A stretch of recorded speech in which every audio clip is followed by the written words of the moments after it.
तर नमस्कार मंडळी, गुड मॉर्निंग, सुप्रभात। आणि आता आपण निघालेलो आहोत पोलादपूरवरून गणपतीपुळ्याकडे।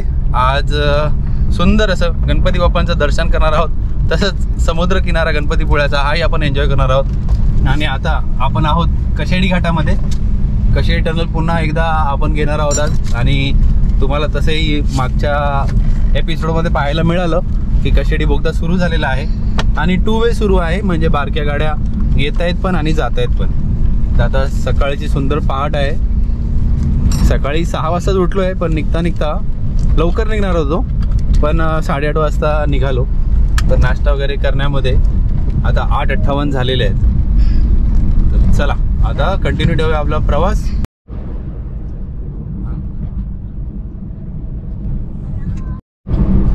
आज तर टनलचा एक्सपिरियन्स खूप भयंकर आहे, भयानक एक्सपिरियन्स आहे। लाईटच नाही आहे टनलमध्ये, बिलकुल लाईट नाही आहे आणि कसं तरी विचित्रच वाटतंय आज टनलच्या आतमध्ये। बघा भयंकर अंधार, असं वाटतं पुढे काहीच नाही आहे, रस्ता संपलाय आणि आता पुढे कुठे जाणार आहोत ते कळत नाही आहे।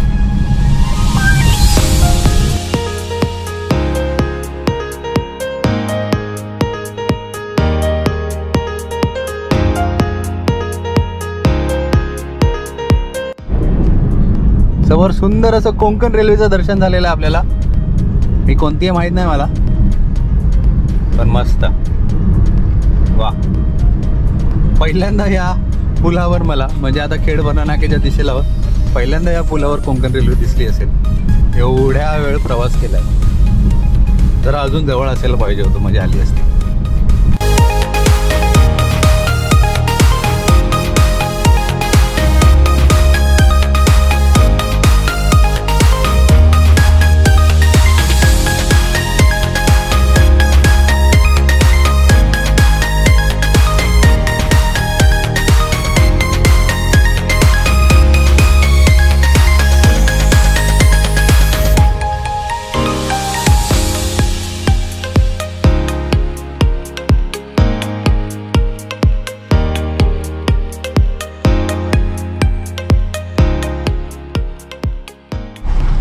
तर आता आपण चिपळूणला पोहोचलेलो आहोत। समोर इकडे प्लॅस्टिक बाटल्या फेकण्यासाठी केज बनवलेला आहे, येथे फक्त स्वच्छ प्लॅस्टिक टाकावे। तर आपल्याकडे प्लॅस्टिकच्या भरपूर अशा बाटल्या जमा झाल्यात बिस्लरीचं पाणी पिऊन तर ते आता इथे टाकूया।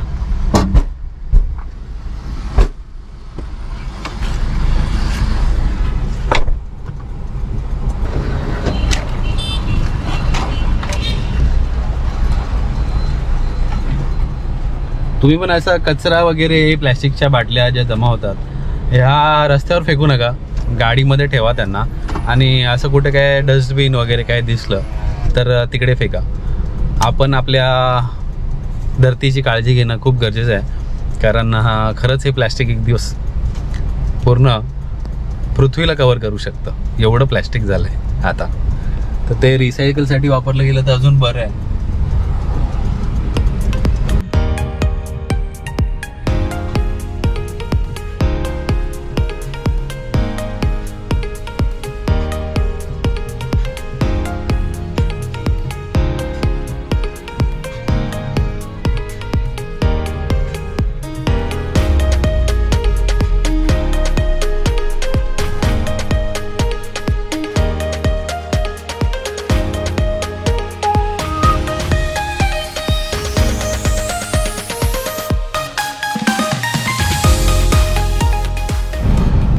अकरा वाजून 10 मिनिटं झालीत आणि आपण पोहोचलेलो आहोत संगमेश्वरला। आणि आता इथून CNG पंप आहे, मग पुढून मला राईट घ्यायचा आहे। आय डोंट थिंक सो की मला गणपतीपुळ्याकडे कुठे CNG मिळेल। तर आता इथेच CNG फुल करूया। एकच पॉईंट कमी झालं आहे, पण गणपतीपुळ्यावरून रिटर्न येता येता बऱ्यापैकी CNG उरेल आणि नाही भेटलं तरी काहीतरी जुगाड करून पुढपर्यंत जाऊ शकतो। अजून 44 किलोमीटर बाकी आहेत। आता बघूया किती वेळ लागतो इथे। तसंच CNG भरून काहीतरी खाऊन घेतो, कारण आता भूक पण लागलेली आहे। तर CNG भरल्यानंतर काहीतरी खाऊन घ्यायचा बेत आहे, मग त्याच्यानंतर पुढचा प्रवास आपण सुरू ठेवणार आहोत। तर आपण निघालेलो आहोत CNG पंपवरून. CNG नाही भरला कारण लाईट नव्हती आणि त्यामुळे आय थिंक जनरेटरवर ऑपरेट करत होते. प्रेशर नव्हता, 100 आणि 150च्या मध्ये प्रेशर होता. तर काही अर्थ नाही एवढ्या कमी प्रेशरमध्ये भरून. आहे 2 पॉईंट. तर आता पुढे एकांना विचारलं मी, ते बोलले गणपतीपुळ्याच्या रस्त्याला आहे CNG आणि संगमेश्वरच्या अगोदरपर्यंत रस्ता चांगला आहे, पण पुढे हे असे डायव्हर्जन्स आहेत. तर आता आपण थांबलेलो आहोत गणेश कृपा. तुम्हाला माहीतच असेल इथे मोदक खूप चांगले मिळतात आणि हे स्किप करून पुढे जाणं शक्य नव्हतं, स्पेशली जेव्हा बायकोबरोबर येतो मी तेव्हा.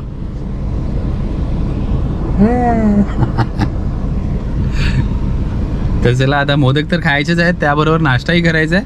मग त्याच्यानंतर आपण इथून जर्नी कंटिन्यू करू. अजून मला दाखवत आहे 54 मिनटं, 39 किलोमीटर आहेत अजून. तर आता मस्तपैकी पोटपूजा झालेली आहे. उकडीचे मोदक खायचे होते पण ते राहिलेत, त्यांनी संपलेले लावले पण त्याच्यानंतर परत लावले पण ते काही रेडी झाले नव्हते. तर आता आपण इथून निघत आहोत गणेश कृपाच्या इथून. 12:40 झालेत ऑलमोस्ट. आणि ही बाजूला जी ऑल्टो दिसते तुम्हाला, ही मुंबईला चालले. आणि ते खाली उतरल्यानंतर त्यांनी फक्त एकच प्रश्न केला मला की तुम्ही मुंबईच्या दिशेने आलेत का तिकडून आलेत, लांजाच्या साईडून. तर मी सांगितलं मी मुंबईच्या दिशेने आलो. तर त्यांनी एकच प्रश्न केला, एकदम वैतागलेलं कसं असतं कोण, की रस्ता कसा आहे पुढे. कारण मी तुम्हाला येताना सांगितलं पुढचा जो रस्ता आहे एवढा घाणेरडा आहे, एवढे म्हणजे खडबुडीत रस्ते आहेत डायव्हर्जनमध्ये की गाडीचा खुळखुळ तर होतोच, त्याबरोबर तुम्हीही वैतागता असे हलून गाडीमध्ये. ते पूर्ण वैतागलेले. त्यांना मी सांगितलं नाही इथून थोडा चांगला आहे, म्हणजे त्यापेक्षा तरी खूप चांगला आहे रस्ता. तर त्यांना थोडं रिलॅक्सेशन मिळालं. म्हणजे कधी कधी काय होतं की आपण ऐकतो ना काही गोष्टी, त्या गोष्टी ऐकूनच आपल्याला पुढे समाधान मिळतं. म्हणजे आता ह्याच्या पुढे ते एकदम रिलॅक्समध्ये जाऊ शकतात. तर चला आता निघूया आणि आता आपण कंटिन्यू करणार आहोत गणपतीपुळ्याला. बघा गणेश कृपाच्या नंतर लगेचच घाणेरडा रस्ता सुरू झाला आहे, कारण कामच झाली नाही. एवढ्या वर्ष कामं चालली त्यांची, हे चालू झालं खडबड. एकदम घाणेरडी अवस्था. आता इथून वैता गाडी आहे पूर्ण. रस्त्याला धूळ उडू नये म्हणून पाणी टाकलं जात आहे, पण आता एवढ्या गरमीमध्ये बाहेर 42 डिग्री क्लायमेट दाखवते टेम्परेचर. एवढ्या गरमीमध्ये पाणी किती वेळ टिकणार आहे इथे. तरी ठीक आहे, त्यांची कामं ते करत आहेत. काय बघा, खुळखुळा झाल्याशिवाय मात्र राहणार नाही गाडीचा या रस्त्याला.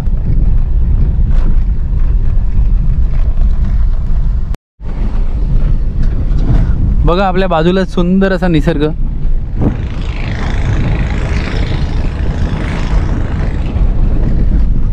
आणि इकडे घाणेरडा असा रस्ता. म्हणजे हे कॉम्बिनेशन कोकणाला हे पूर्वीपासून लाभलेलं आहे.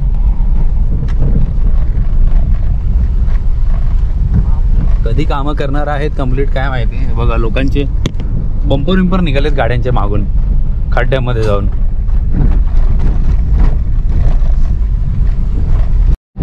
परत एकदा आपल्याला कोकण रेल्वेचं दर्शन झालेलं आहे. समोरून जात आहे. काय सुंदर वाटते ना झाडांच्या मधून जेव्हा ट्रेन पास होते. पण सारखी सारखी दूरूनच दिसते. जरा जवळून दिसली तर चांगले व्हिडिओ तरी येतील.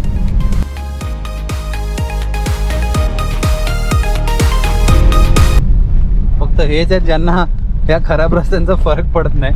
ST महामंडळ, स्पेशली शिवशाही एअर सस्पेन्शन दिलेलं आहे ना हिला. बघा कसला गेलाय सुसाट.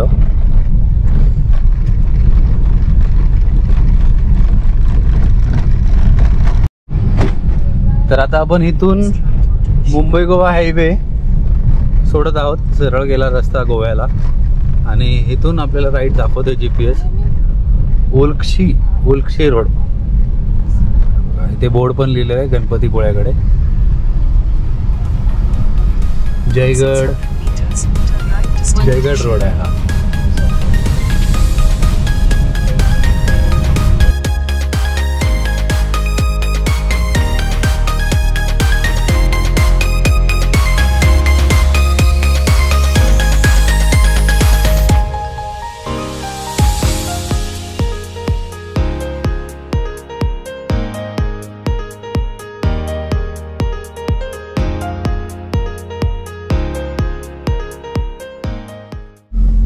मी गणपतीपुळ्याला आलेलो खूप वर्षांपूर्वी, पण आय थिंक मी दुसरा रूट घेतलेला.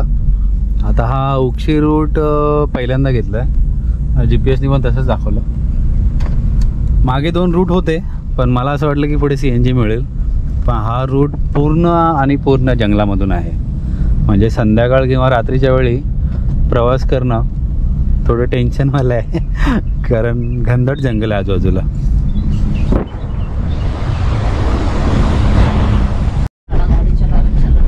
हा रस्ता खराब आहे. तुम्ही तो मागचाच गणपतीपुळ्यासाठी रूट घेत जा. मुंबईवरून आले की पूर्ण खडीचा रस्ता आहे, पण आजूबाजूला आंबे आणि काजूच्या बागा वा जबरदस्त आहेत.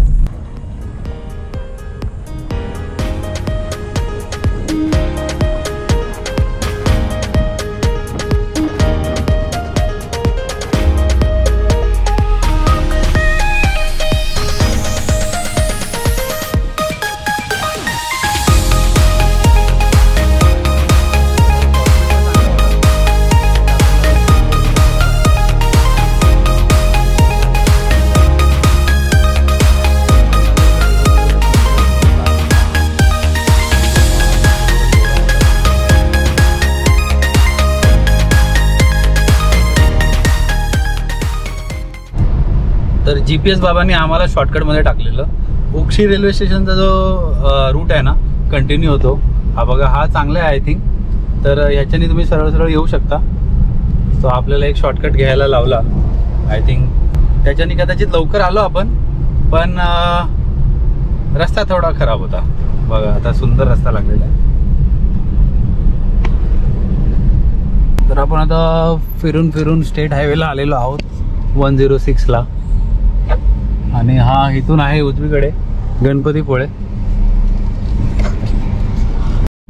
आणि फायनली आपल्याला समुद्राचं सुंदर असं दर्शन झालेलं आहे.